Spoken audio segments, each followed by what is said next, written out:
चुनाव आयोग द्वारा जारी इलेक्टोरल बॉन्ड को लेकर पूरे देश की राजनीति में उबाल आया हुआ है।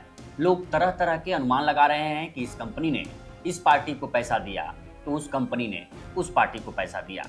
आज देश में जो राजनीतिक उबाल आया है उसके पीछे एडीआर की बड़ी भूमिका है। इसके बाद से लोग ये जानने में दिलचस्पी ले रहे हैं कि आखिर ये एडीआर क्या है। इस वीडियो में हम एडीआर के बारे में जानेंगे कि आखिर वो किस तरह से काम करता है, उसका काम क्या है, क्या ये सरकार के अंदर में आता है, इसको चलाता कौन है और इसका उद्देश्य क्या है। नमस्कार, मैं उपेंद्र कुमार। साल 1999 का वक्त था। इस वक्त तक भारत ने आज़ादी के बाद से राजनीति के कई चेहरे देखे।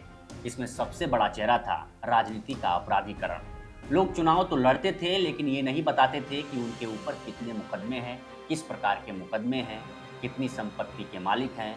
वोट देने वाली जनता अपने नेता के बारे में कुछ भी नहीं जान पाती थी। इसी वक्त आईआईएम अहमदाबाद के कुछ प्रोफेसर्स ने मिलकर दिल्ली हाई कोर्ट में एक याचिका डाली।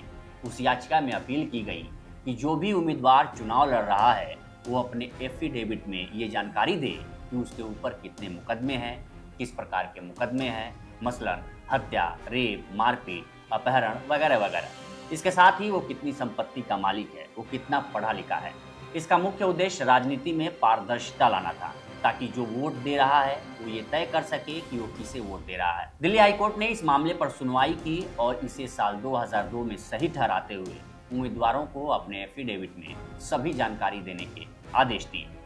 ये उन आईआईएम के प्रोफेसर्स के लिए सबसे बड़ी जीत थी। उन्हीं प्रोफेसर्स ने मिलकर एडीआर का गठन किया, जिसकी टैगलाइन दी गई कि प्रजा ही प्रभु है। एडीआर का गठन साल 1999 में आईआईएम अहमदाबाद के कुछ प्रोफेसर्स ने मिलकर किया था। हमने इसकी जानकारी आपको दे दी है। इन्हीं प्रोफेसर्स की याचिका पर दिल्ली हाईकोर्ट ने फैसला सुनाया कि आज के बाद से जो चुनाव होंगे उनमें उम्मीदवारों को अपने एफिडेविट में एफआईआर, संपत्ति के बारे में जानकारी देनी होगी। इसके साथ ही वो कितने पढ़े लिखे हैं ये भी देनी होगी। लेकिन साल 2002 में दिल्ली हाईकोर्ट के इस फैसले के खिलाफ सरकार सुप्रीम कोर्ट पहुंच गई। सुप्रीम कोर्ट में 1 साल तक सुनवाई चली और साल 2003 में सुप्रीम कोर्ट ने भी इसे सही ठहराया और उम्मीदवारों को अपने एफिडेविट में ये सभी जानकारियां देने का फैसला सुनाया। एडीआर की अपनी पहली ही याचिका में ये सबसे बड़ी जीत थी। एडीआर एक गैर राजनीतिक, गैर लाभकारी और गैर सरकारी एनजीओ है जिसका मकसद भारत में राजनीतिक सुधार करना है। ये समय समय पर डेटा जारी करता रहता है कि देश में कितने सांसद और विधायकों पर कौन कौन मुकदमे दर्ज हैं, कितने दागी विधायक और सांसद किस पार्टी में है, कौन कितना पढ़ा लिखा है। एडीआर का उद्देश्य चुनावी और राजनीतिक सुधारों के क्षेत्र में निरंतर काम करके शासन में सुधार और लोकतंत्र को मजबूत करना है। हालांकि इस क्षेत्र में काम का दायरा बहुत बड़ा है, इसलिए एडीआर ने देश की राजनीतिक व्यवस्था से संबंधित कई क्षेत्रों में अपने प्रयासों को केंद्रित किया है।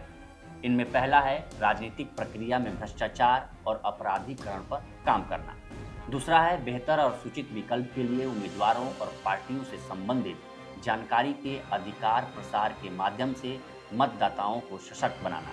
तीसरा है राजनीतिक दलों की अधिक जवाबदेही की आवश्यकता पर काम करना। और चौथा, पार्टी के कामकाज में आंतरिक लोकतंत्र और पारदर्शिता पर जोर देना। एडीआर के फाउंडर मेंबर्स में त्रिलोचन शास्त्री, जगदीप एस छोकर, देवनाथ तिरुपति, ब्रिज कोठारी, पंकज चंद्रा, राजेश अग्रवाल, पीआर शुक्ला, प्रेम पंगोत्रा, सुदर्शन खन्ना, ये सभी आईआईएम अहमदाबाद के प्रोफेसर हैं। इनके अलावा सुनील हंडा जो आईआईएम अहमदाबाद के विजिटिंग प्रोफेसर हैं, साथ ही अजीत रनाडे का नाम शामिल है, आईसीआरई नई दिल्ली के प्रोफेसर हैं।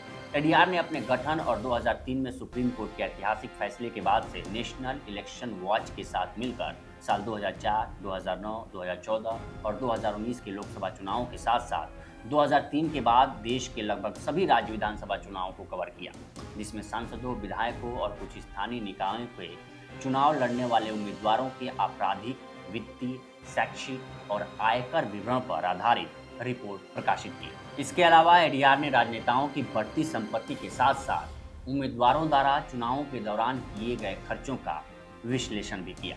एडीआर से जुड़ी ये जानकारी आपको कैसी लगी हमें कमेंट सेक्शन में ज़रूर बताएं और बाकी देश दुनिया की तमाम खबरों के लिए बने रहिए लोकमत टीवी के साथ। नमस्कार।